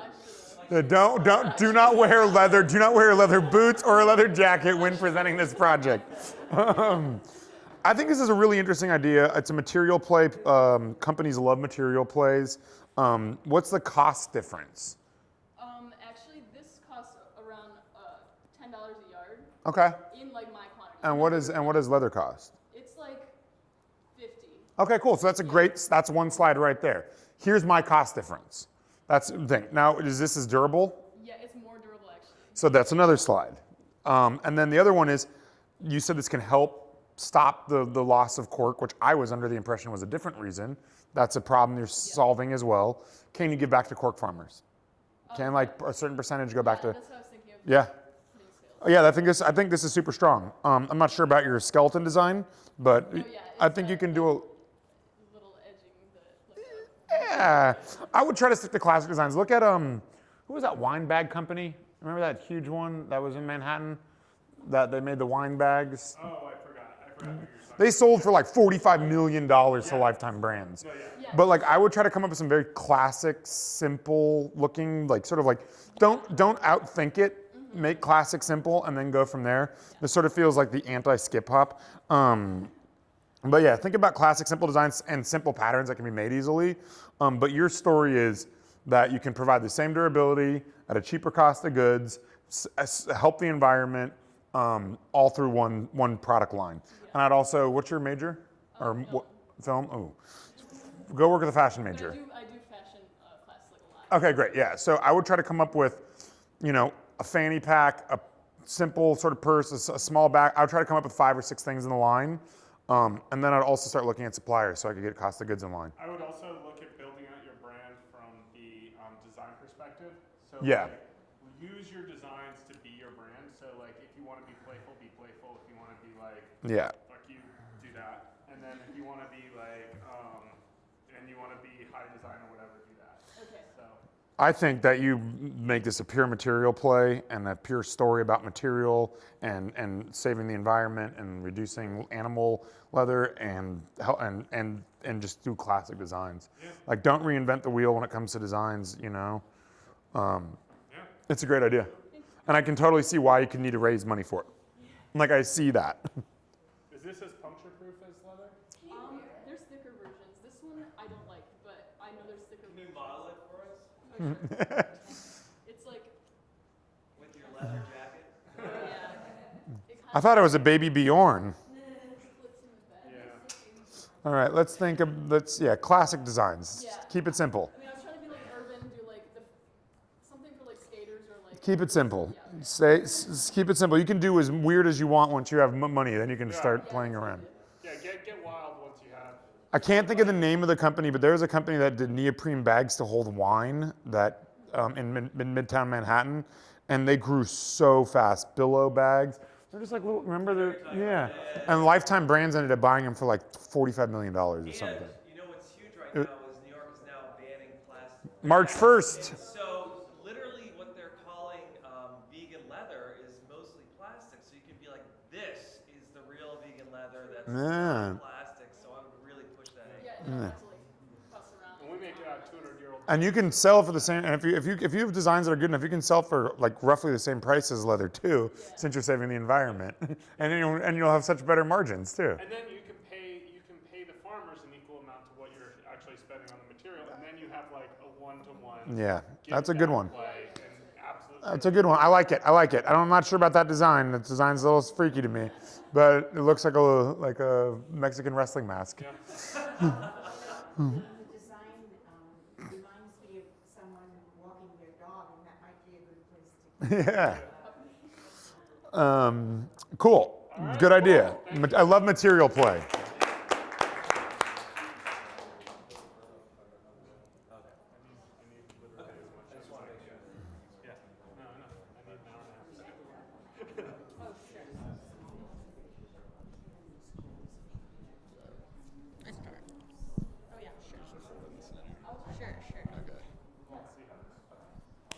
Okay, cool. So there's this growing trend. Who are you? Hi, I'm Kiana, and Nice to meet you. I wanted to tell you that there's this Okay, let me start over. I'm Kiana, and there's this I'm Kiana, this is Jake, we're Brella. And we want to tell you that there's this growing trend of people participating in the sharing economy across the world, and it's undeniable and the benefits are numerous. Businesses in the sharing economy benefit from providing lower costs to their customers, and they also have a lower ecological impact, and they create a sense of community among their users. Brella is more than just an umbrella sharing app. We're a group of people trying to reduce waste, create a sense of community and reliability in our cities.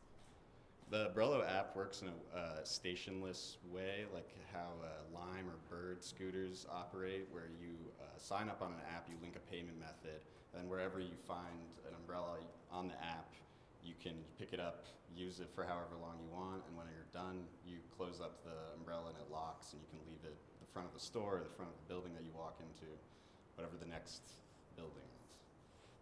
So today we're asking you to invest in us, and then the next time it rains, it'll be your company that's letting everyone stand under their umbrella. Thank you. All right. The sharing economy so far has proven not to be as successful as everyone thought. Car2Go just shut down. A lot of sharing companies are going out of business because people are not sharing the way we thought they were going to. There's a lot of statistics about it this year. I think it's an interesting idea. There's a couple issues. Sharing a car or a scooter it makes sense. And I actually like this idea. I actually thought of something similar once because I was like, I never carry an umbrella with me because I don't look at the weather, and we can talk about that later. But I definitely have seen this before. But like every bar I know, they just put out a bucket of umbrellas when it rains of whatever they had found there. So they're just like, oh, cool, it's raining. Here's a bucket of umbrellas. And it's already a sharing economy in a lot of ways in that sense. So like, what would you charge a user for their umbrella? It'll be around like a $1 for a use, and then there's a time aspect that goes. Okay, so they pay $1 to check it out. Yeah, they pay $1 to check it out, and for the amount of time that they have it, there will be some sort of hourly cost that incentivizes them to put. How many umbrellas would you test this with? How many umbrellas? Like, yeah, how many would you have to buy? Probably like 10,000. Cool. What kind of technology would you put into them? It's a servo motor that controls like a locking system around the collar of the umbrella like button. Okay. That would then also be linked with a Bluetooth ID. What's it called? RFID? Yeah, RFID card. So you can like find the location, and it operates on low battery. Okay, I mean, it sounds like the most expensive umbrella ever. An umbrella is already really expensive to make because they're pretty complicated. I've made a lot of umbrellas. I would think a better method would be is having the station have the majority of the technology, and not so that people can just leave them anywhere. Right. I forget which company it was, but I know there was a sharing economy company that did some sort of bike or scooter sharing app, and it was in Europe, and they had estimated that it would cost blank amount for scooters. I think I have it downloaded somewhere on my phone. This was in Sweden. So this guy estimated that his scooters would last for 3 months, and then they would need to be serviced or updated, but they ended up only lasting a month. So he blew through his money at like a way faster rate, and then lost all his money, and also the investor money, and then no one wanted to invest in him again. And they're just like, it's how do you get your cost basis to make sense? Like, I'm pretty sure I'd be like, I wouldn't check, like, and where do they sit when it's not raining? And where do they go when it's not raining? Right. So part of the like marketing campaign would involve, we didn't have enough time to explain Yeah. the whole system, but I mean, we would have like branded umbrella buckets that we provide to Yeah. Businesses and that would serve as an alternative to No. like the system that bars and hotels have where they're just giving away umbrellas. Well, hotels don't give them away. They have them available for people that are staying there. So you can just use one when you're at the hotel. Bars just put them out because they have them built up because people forget them because it stops raining, you forget your umbrella. Umbrellas cost at a bodega, what, $4, $5 for one of those crappy ones? Yeah, If you really need one.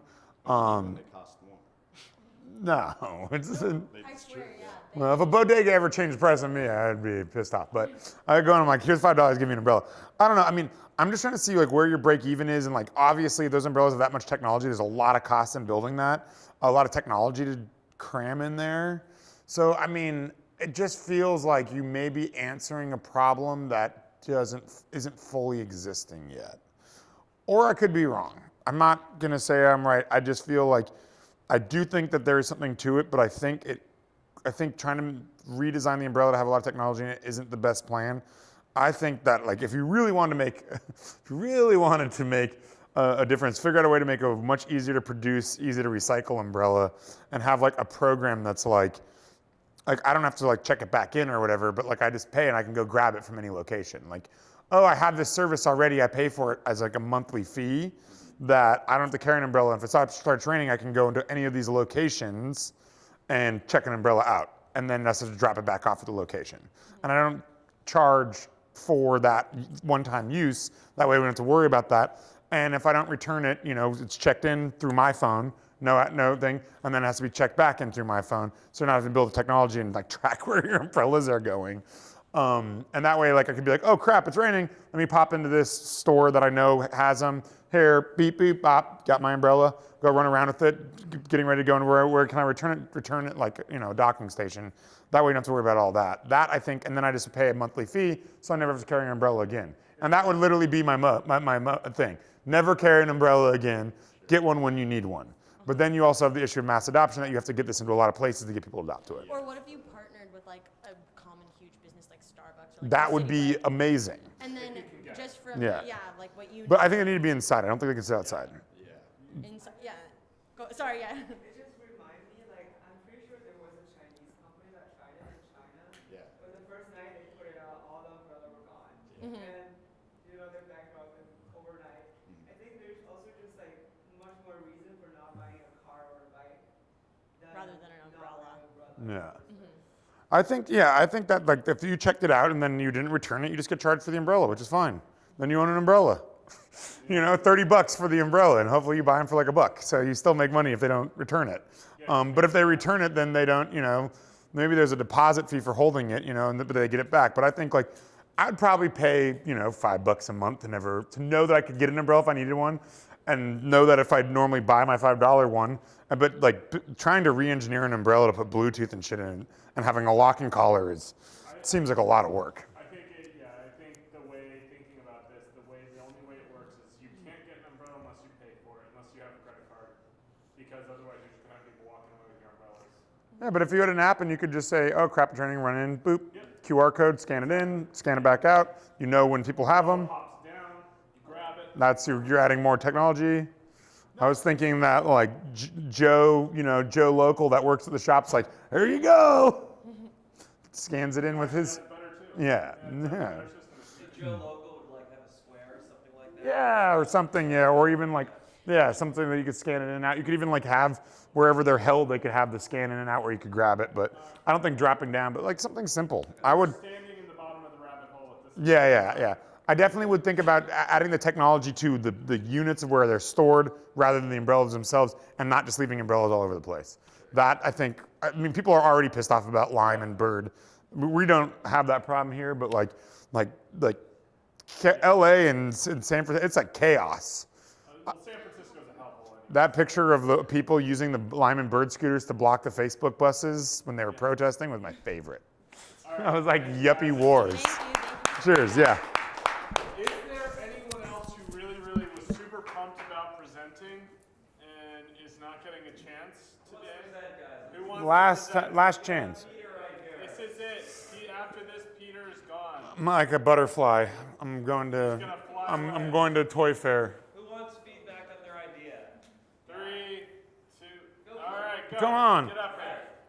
I'll do it, but I wasn't here last class, so I'm just gonna make it up. Whoa, what have I told you about this? Ming also took my crowdfunding class and tried to launch a really cool card game with serial killer playing cards. Yeah. This is a different project. I would assume. My name is Ming, but I think you've seen it from my senior Oh yeah, which one was this? Was this the? thesis, the vibrator. Yeah. So my problem statement is pornography is only made for men, and if you buy my vibrator, you're contributing to make pornography better for women. And that's an untapped market, huge market, and I don't think anybody's doing that right now. Because all the vibrators now, very popular, but they're straying away from sex. Like they're making it elegant, and they try to not talk about porn or the dark side of the industry. But I want to make it so it connects to the online platform and gives feedback to the porn. So not only men can see what women actually like, but also women can have a platform that's like Netflix, that's only just tailored to your taste or behavior or interests, and eventually make porn better everywhere. Yeah, we've talked about this because I remember when you were working this in your senior year and we chatted about it. I think there's a huge market here.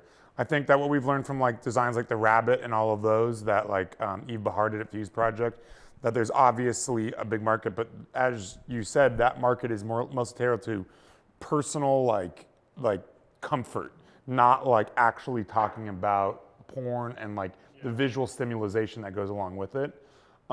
So, I mean, obviously, I don't remember what you came up with for your hardware solution, but there's a huge market here that could be completely built out. And I would say it's not just women, but I think there's a lot of guys that are kind of fed up with just seeing the woman that doesn't even look like she's enjoying it. Exactly. So honestly, I think like some guys think the best part is actually seeing the woman who looks into it, and that's very rare nowadays. It's changing how the industry is portraying female. Yeah. I would reach out to the people at Dame Products. I've seen their stuff. Oh yeah, they're based in Brooklyn, aren't they? They're based from, I know the founder. Yeah, you knew that. Yeah, that's right. Yeah. I did some ad work for them earlier this year. So. Cool. Yeah, I still think it's a good idea. Did you ever get YouPorn's numbers? You don't think it's a good idea? No, I do. Oh, Did you ever get a hold of YouPorn's numbers? On LinkedIn, I was talking to MindGeek. They were trying. She goes, "How do I get their information, their user-based information?" I was like, and she also told me Disney owns it. Yes, Disney owns Pornhub. Disney Owns Pornhub. That was the most interesting thing I learned from her for her research. I'm sure they don't advertise. Disney owns everything, Carl. It owns everything. It's like 5 companies own all the other companies, right? Yeah. It's like Exxon, Pepsi. So Well, it's like Pepsi. Pepsi owns everything, and they just don't change their brand. Like Naked Juice and all that stuff. Yeah. yeah, I think for you, you're going to need to come up with. I think the best play for this would be obviously how to make it take the taboo out of it while still keeping it discreet, and then I think providing hardware along with maybe a subscription style program where you're creating better content that's more in line with what women are looking for. And I mean, there's actually a few sites I know that exist out there that are like for couples and things like that, that aren't like Pornhub and just like weird like scenarios. Everything. So like I would definitely think that having some sort of like curated subscription and then hardware provided with it, so you get the hardware if you buy the subscription, would probably be a really good plan. And then getting that stuff made, those things aren't that complicated unless you want to start adding a lot of Bluetooth connections to making it. Like making it the video talk to the product might be hard. Yeah. But that's the trick. That's the secret sauce. So what I learned, like Pornhub, it records really fast data of like when people pause it. Yeah, they have insane amounts of data. Yeah. So that's like the interesting part have more view. Yeah. The non-interesting have lower view. So if it's like the interesting part. Yeah, they also like know faster. where they even show you like where the most views are on it. Yeah. Question in the back. Yeah. Oh, it doesn't? Oh. But they do their own MindGeek, and MindGeek owns Pornhub. It's a bigger company. Yes. Yeah. Well, anyway, So I think it's a good idea, but it's about telling the story and getting it all built right and correctly to get people to understand it. Yeah. All right, cool. Great job. Yeah, very nice. All right. At this point, we're going to give you 5 minutes to go stretch your legs, eat food, eat fruit, whatever you want. And then we're going to come back and we're going to dive into the fun stuff, i.e. financing and selling stuff. And this is going to really help you guys with the slides about the sales. Yeah. There's no easy way to start doing this except to just do it, which is like pitching in itself, which is why we've been so pitch heavy through this entire thing. I know some of you feel like, oh, I pitched a dozen times. I haven't. You have to pitch hundreds and hundreds of times before you feel 100% comfortable. Same thing with sales conversations. Do you know how many sales conversations I've had in my life? There was one year where I had 226,000 calls.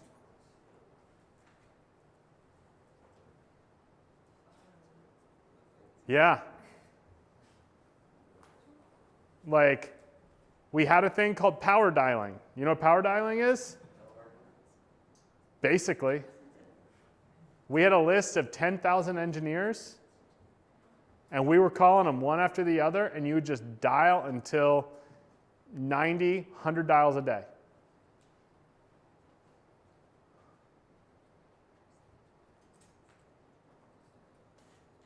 It's bad. It takes a lot. You get very, very comfortable with somebody telling you to fuck off on the phone. I have been told I am the worst part of humanity so many times. What about when you're doing sales stuff? Any of those doors work, man. Any door, anytime. That was a solid burn, though. That was good.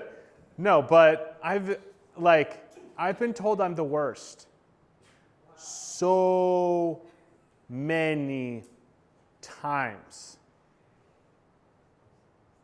Like, you don't know. Like, sales is hard. You're gonna have days where you end up talking to 5 people and all of them tell you no to your face. These awkward conversations you're having to each other, these are great. These are awesome. Because everybody's receptive. Everybody wants to talk to each other. But no, think about it this way. Every single one of you is a receptive audience. So when you're going out and you're talking to potential customers, they're not. They don't care. What they want to do is they want to go about their day. They just got new email from their boss. They're trying to answer that. You call them or email them and you're like, hey, I would love to talk to you. Why would they ever answer? So just practice. Figure out the why. Make sure that when you're fitting into people's day, you're actually fitting in. You're providing a real value to them and you're a real asset. Like, if you have problems, stand and figure out where your weaknesses are in this process. One of the reasons I had you go outside was because I know every single person's weakness when it comes to pitching is being in front of strangers and most importantly, being on camera in front of strangers. It doesn't matter if you're a YouTube personality. Going up and talking to random people on the street is terrifying. Or talking in front of random people on the street. Being the crazy person talking into your phone about a product that doesn't exist is hard. That's what you need to do, though. Figure out where your weaknesses are and go out and just crush them. Be merciless about it. All right, let's talk about finance to make things fun. Lighten the mood. All right, so has anybody ever worked in a spreadsheet like this before? Yeah? Cool. Awesome. We got some yeses. I know one of you definitely has, but great. So what this is a financial projection spreadsheet. What this is going to enable you to do is map out your business over time. So guys, even if you're not bringing your product to market, this is really important to pay attention to because you're going to have a slide about this exact thing. This is usually, just from doing this program for 3 years, the number one thing that students are confused about, just to give you a heads up. So, can anybody tell me what a fixed asset is?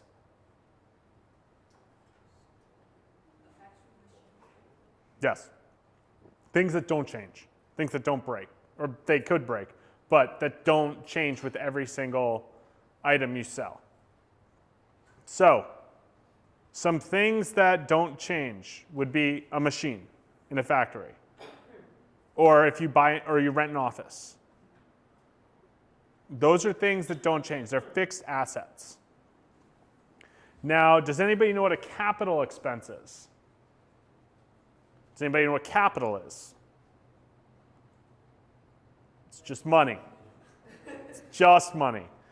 So a capital expense is a thing you have to buy with your starting capital, i.e. the money you have to start the business. It is a thing you will never get back. You will never make money off of, but it is necessary for your business. On this sheet, you will list out all of those, all the things you have to do. So training employees before you start out, if you're doing that, buying the umbrellas, getting them made. All of those are things you're never getting back. The prototyping costs you've had thus far. Everything you do there goes into this operating capital section. Like all of it. Also list how much funding you have. So then you can figure out what your deficit is starting off. Because anything you use to start out your business, you can't put into the product costs. You're not going to be able to tell an investor, oh, we'll recoup this later, because you're not. It's gone. So put that in that section right there. Any fixed assets, anything that you can depreciate over time, i.e. you buy a car. You buy a piece of factory equipment. You have a lease. Anything like that can go in fixed assets. Any physical things like, I don't know, okay, you buy 200 Expo markers. Sounds dumb. Maybe you have a lot of whiteboards. You also bought a lot of whiteboards. All of that goes on there. Sources of funding. Anybody have any ideas on that, where you'd get your sources of funding? Angel investors. Investors. Friends and family. Crowdfunding. Banks. Banks are hard. They are a great source if you can get it. Lots of people, especially at the average age of the folks in this room, it's going to be hard for you to get funding from a bank, which is why a lot of young people end up going and getting VC capital, because VCs don't do credit length checks. They don't go in and say, oh, how long have you had credit? How long have you had this? Oh, do you own a home? How many people in here own a home? I'm probably the only one. I'm generally the only one. Like, that's the thing. Those are the things banks want. They want to see business plans. They want to see a 28-page business plan that outlines everything you're going to do. If you want to go that route, I am more than happy to help you. I will help you with your business plan. I have lots of business plan kind of documents. We can walk through all of that. Banks are hard. If you can get it, amazing. If you can fill this out and have this show that you're going to make money, you're on a real step forward for that. So put all of that money here, or put all those sources of capital there. Now, employees, do not make the mistake of thinking your time is free. Your time is not free. Nothing you do from this point forward, from the moment you launch your business, everything you do as a human has a cost. You spend an hour researching something, that's an hour you could have spent selling. That's an hour you could have spent building campaigns to go out to people. You need to balance it. You need the work-life balance. Believe me, this isn't that like scary thing. I go home, I see my daughter all the time. I have like, it's fine. But assign a value to your time and put that here. For me right now, if I were doing this, I put my billable rate, which is $186 an hour, in one of those. If you're doing it, do whatever you need to survive off of, whatever you would need to survive off of. So you working 40 hours a week, how much would you need to make to survive off of that? Chances are it's between $30 and $35. If you've done consulting in the past, you know this. You know your dollar per hour costs, which is one of the harsh things about doing consulting, which is you immediately have a value for literally everything you do during the day, and you're like, oh, I spent an hour on Facebook, great. At the same time, this sheet, and you're all going to get this sheet after this. As you can see, the last edit was made by Catherine Jacobson, who was the winner of last year's Ignition Lab. As you're going through, you can put what percentage withholding you're going to have for all of that, all of these things. So you can calculate out your real employee costs and figure out if your business is even potentially going to make money. But again, do not assume you are free. Also, any employees you hire, go in here as well, if you hire employees. Years 1 through 3, same thing, but except it's just growth rate. So like, how much you want to be paid in year 2? If you can survive off $40,000 a year now, and that's about, is that $18, 20? No, it's $25 an hour. But whatever. If you can survive off $40,000 a year now, then figure out next year how much you need to make. Is it $60,000, $55,000, whatever it is, great. Now, sales forecast. Every product line you have. Mia, for you, it's every bag. For you guys, it's every rental, every increment of time. If you have a premium umbrella, do that. Whatever it ends up being. Woody, for you, it's every single set. For you, it's every chair. If you're doing the chair, whatever you end up doing, it's every single iteration, every visitor to the cafe, every piece of art purchased. For you, it's every vibrator, everything that's connected into Pornhub, whatever it ends up being. Like, that's what you're doing. Yours is more complicated because you're going to have different SKU sets with different designs, and each design is going to have its own base cost. So figuring out those costs, really important. So what you're going to need to do is actually break down. So you see the COGS per unit? When you come in here, you can click. If you hit COGS per unit, it'll take you to this sheet. Using this sheet, you can calculate your cost per unit.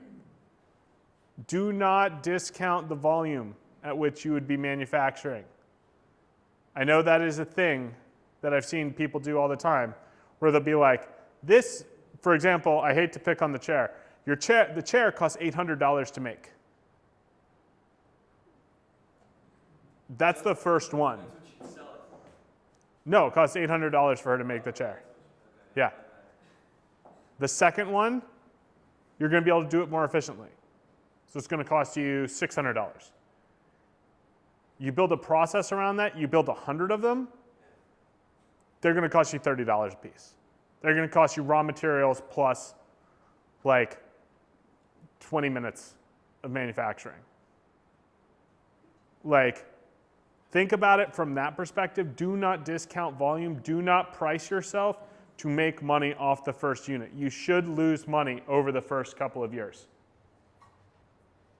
Like, you should not be making money when you start your business. If you do, well, either great for you or you're under-investing in yourself or something else. Once you have that, say that it came out to $25. Why is this not editing? So guys, everyone get that point because that's kind of counterintuitive. So when you're doing your financial projections, it looks good that you're reinvesting your profits of that initial first couple of years because you're building like a subscriber base, right? There's a logic to it that you're going to want to be able to articulate when you're articulating this slide. Does that make sense? That's a really great point. So, you see what I did there? Then you can calculate your margin per unit. That's how much you have to either pay your distributors. So, has anybody here ever worked with a distributor or had somebody explain to them how distributors work?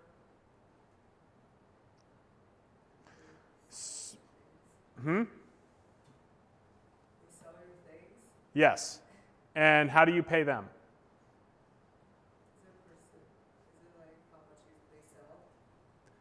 Yes. It's a percentage of what they sell. And you can either engage in consignment, which is you give them the product, they sell it, and they pay you back whatever the percentage is. So if your margin that you give them is 25%, that is your cost of selling to them. So that goes into your COGS, which is your cost of goods sold, in case anybody gets lost on the acronym. Because I tend to be very acronym heavy, as you've probably noticed. So, when it comes to cost of goods sold, incorporate the selling cost. So, if you're working with distributors and your average margin that you give distributors is 25%, you need to take off 25% of the total sale price of your product. So, if it's $150,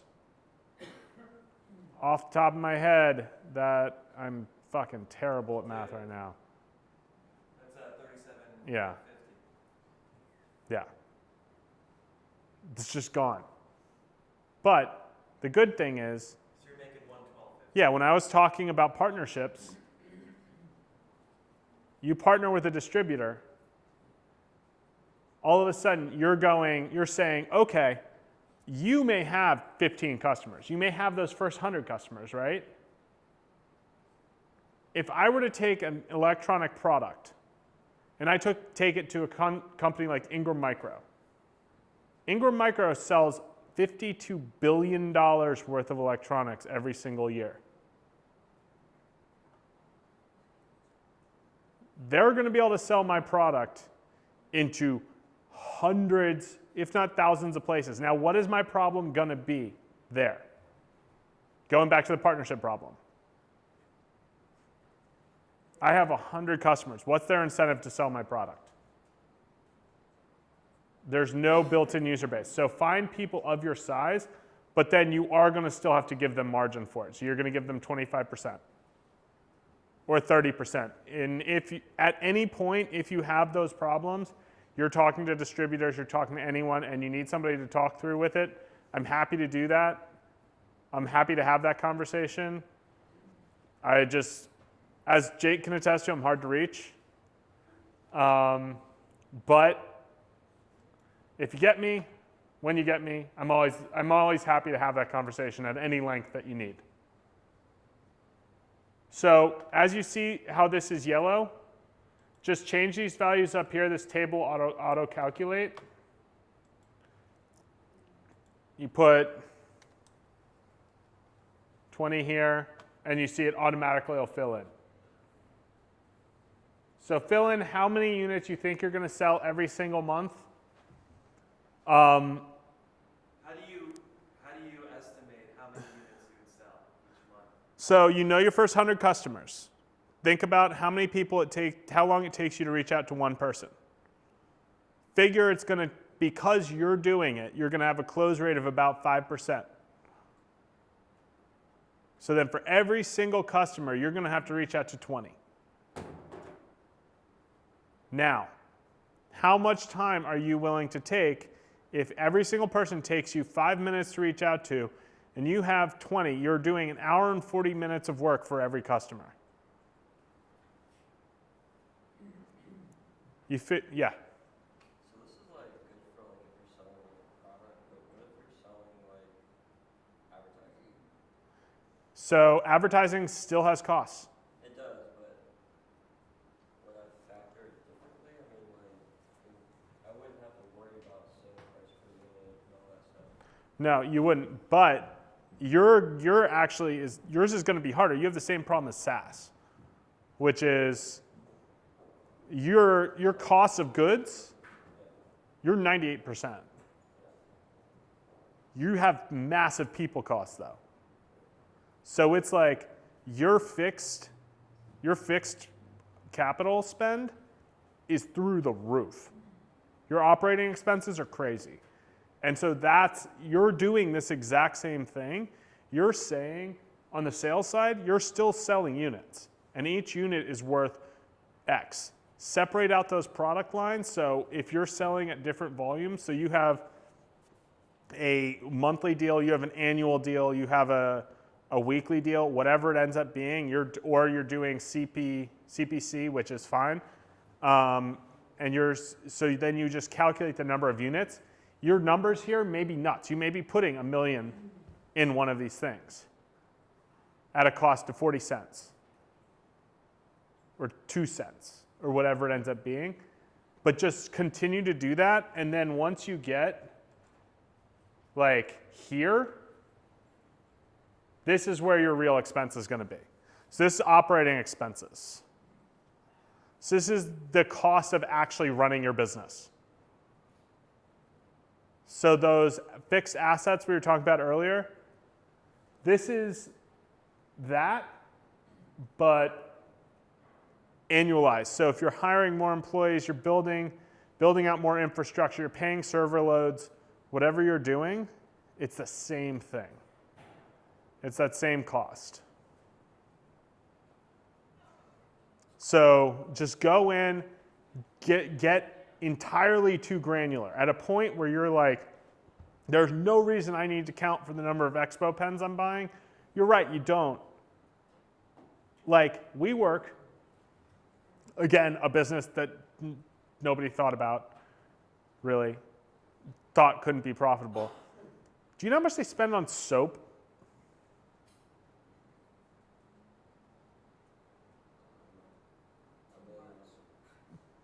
Around $50 million a year.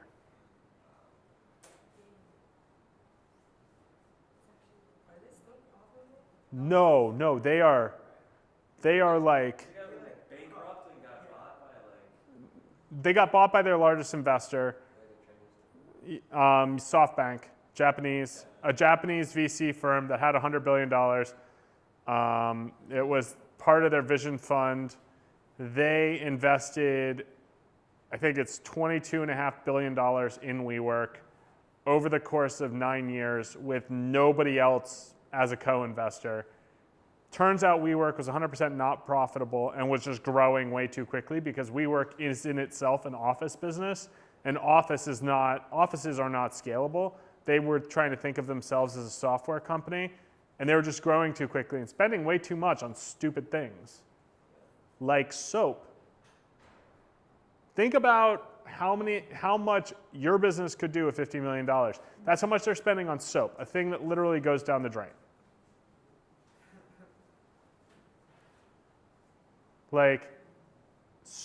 So calculate everything, no matter how granular you think it is. Get in the practice. Build up the tolerance inside of you, and I know how hard this is, to actually go in and account for every single penny. Yeah? So when I fill this out, like, should I be doing it for what I would be working on, like, right now for the first 100 customers, or for what my goal is by the end of the year? By the end of the year. Okay. Project yourself out a little bit. The beginning, the first sheet, that's now. The first sheet is now. This is the first. This is over once you've started your business all the way through to the end. That's what this is calculating. James, would it be helpful to explain what they're pitching, like why they're pitching for this pitch competition, to give context for why they're filling this out?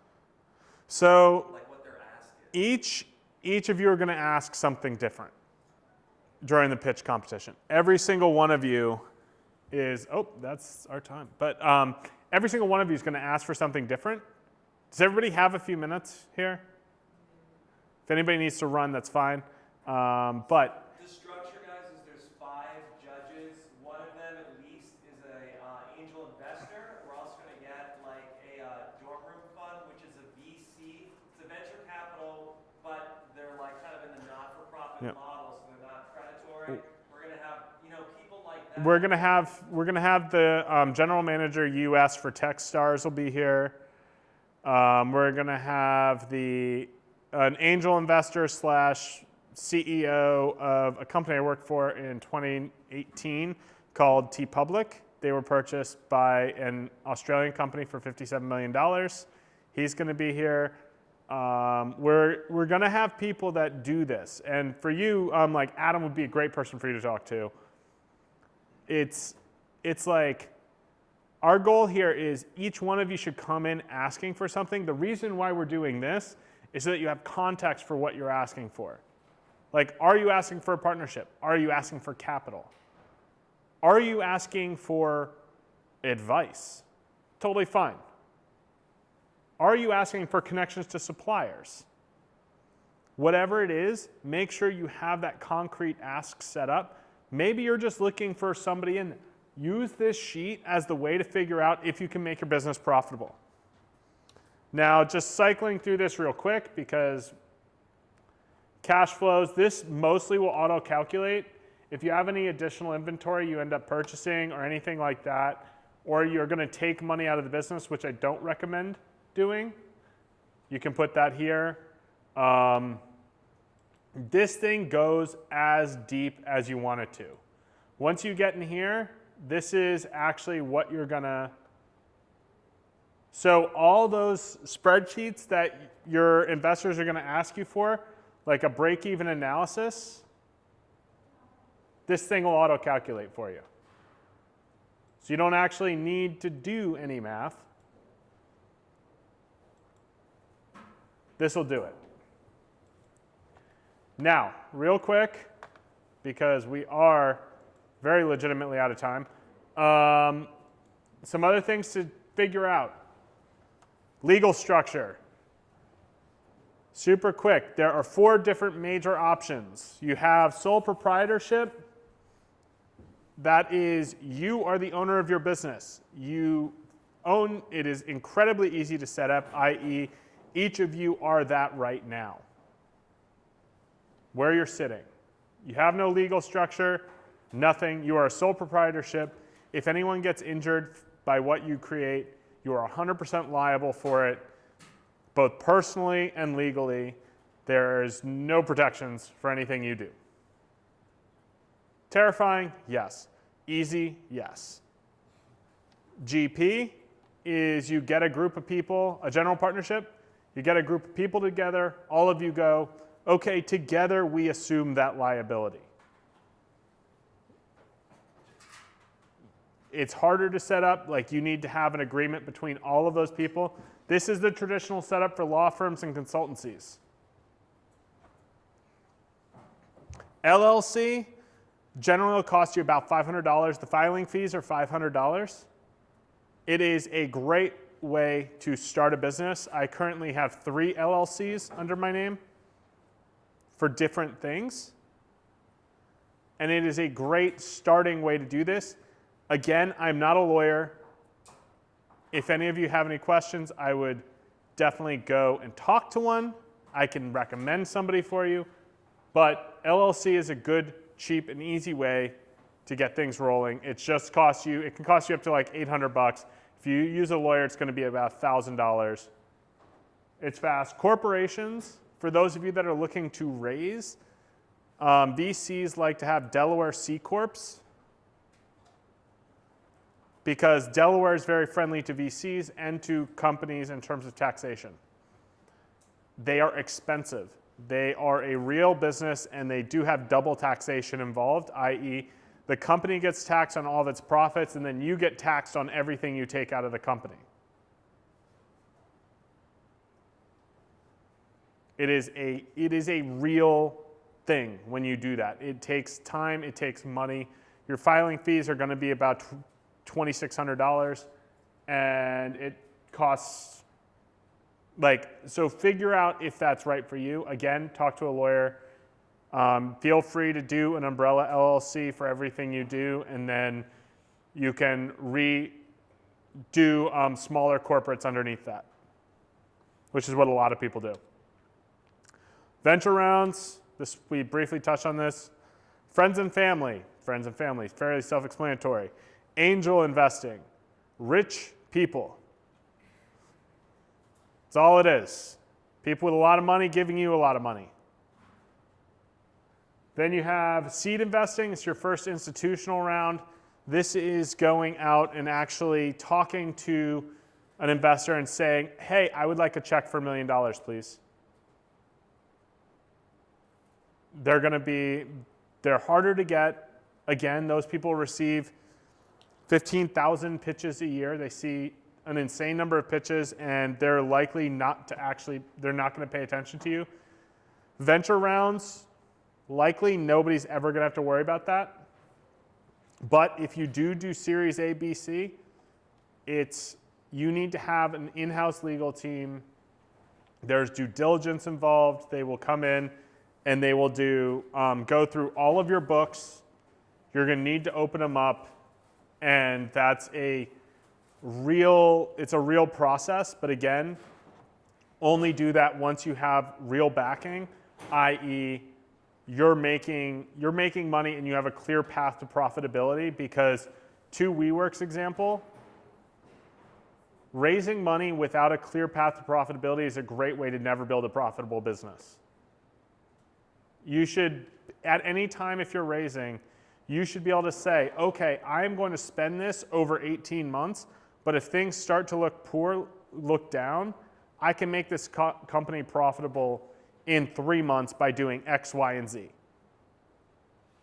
And if that's firing half your staff, doing all of that, be real, that's your plan.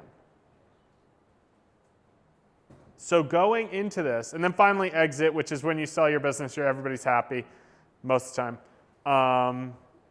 And then you kind of go off and live on a beach, or depending on how much you exited for. But know your plan. Know how you're going to get through this. It takes money to run a business. Know where that money's coming from. Have a plan for getting it. If you don't have a plan for getting that money, just use this process. Use the tools, i.e. people that you have at your disposal, to have those conversations and figure out what you need to do. The next 2 weeks, you're going to be building presentations. You are presenting to us your pitch deck next time we meet. None of you have seen a pitch deck yet. I get that, except for what Peter said. We're going to send you a bunch of them. We're also going to send you a framework for it. In that process, we are happy to sit down with you. Carl, I know, is super happy to sit down with any of you at any time he's on campus. I am going to be in California for the next 2 weeks. But I am available via phone. The only thing that I might have trouble with is the financial part, that you can set up like a Skype maybe. Skype or Zoom. Everything else, I've been doing this for 3 years and I absolutely love prepping for pitches. It's something I actually really enjoy. So you're never bothering me. I actually will look forward to working with you to think about how can you make it more dynamic, what are the big questions that these people might have.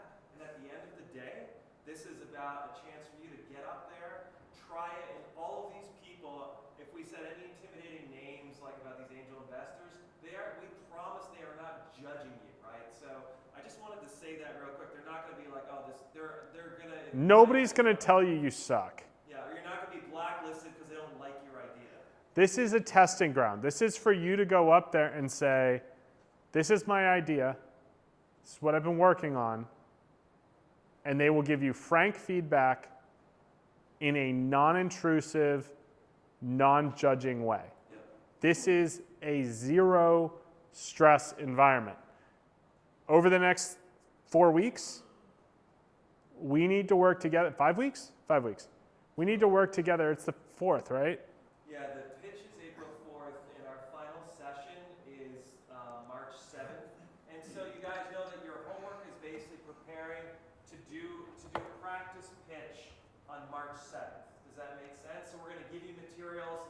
Here's like a perfect 10 slides for your pitch. It's going to be about 4 minutes. Is that right? 5, but 5 minutes? Okay, so 5 minutes for 10 slides. Here's all the stuff to think about. Here's templates. And you can work with me. I'll meet you. Just tell me times. We'll carve it out. We'll meet at the center and practice together. It doesn't have to be perfect on the 7th, but you want it to be as good as it can get. And then you'll have more time from there, almost a month to then prep for the actual pitch. Does that make sense? So it should be a really great learning experience. yeah, our goal here is to make you successful as humanly possible. We went through a lot of stuff today. It was very dense. If any of you want to practice sales conversations, I'm happy to do it. Cold call me. I will send you my cell phone number. It's fine. I don't care. If I don't pick up, I'll call you back. Just leave a voicemail. I know this is hard for all of you. Leave a voicemail and just say, hi, this is X from the Ignition Lab. Google will transcribe that for me, and then I will call you back. Anything you say after that point, I will not read. So just like say those things and your number for me to call you back. But the moral of the story is like, we're here for you to help you as much as we can. So abuse us, we're here.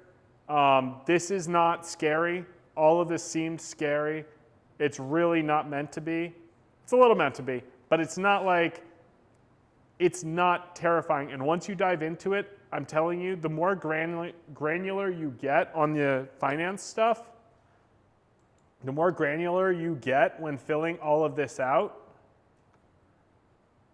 the easier it's going to be for you to understand the end result. One of the reasons I do this for every single one of my clients, for example, it's fine. I can show you one of my clients' names. It's fine.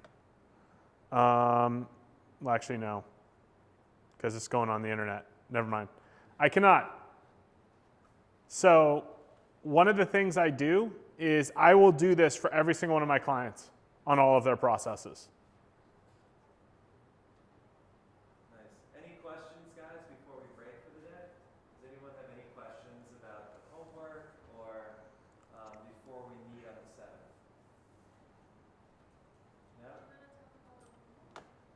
So the homework. The homework is building your pitch deck. So pitch deck meaning PowerPoint, right? PowerPoint. 10 slides. 10 PowerPoint slides, and we're going to send you a PowerPoint that says this is the perfect 10 slides. The first slide is going to say your problem statement. Another slide is going to be your competitive analysis. Another slide is going to be your financial projections. It's like that, right? So it's going to tell you exactly what to write on each of the 10 slides. You're going to do your best.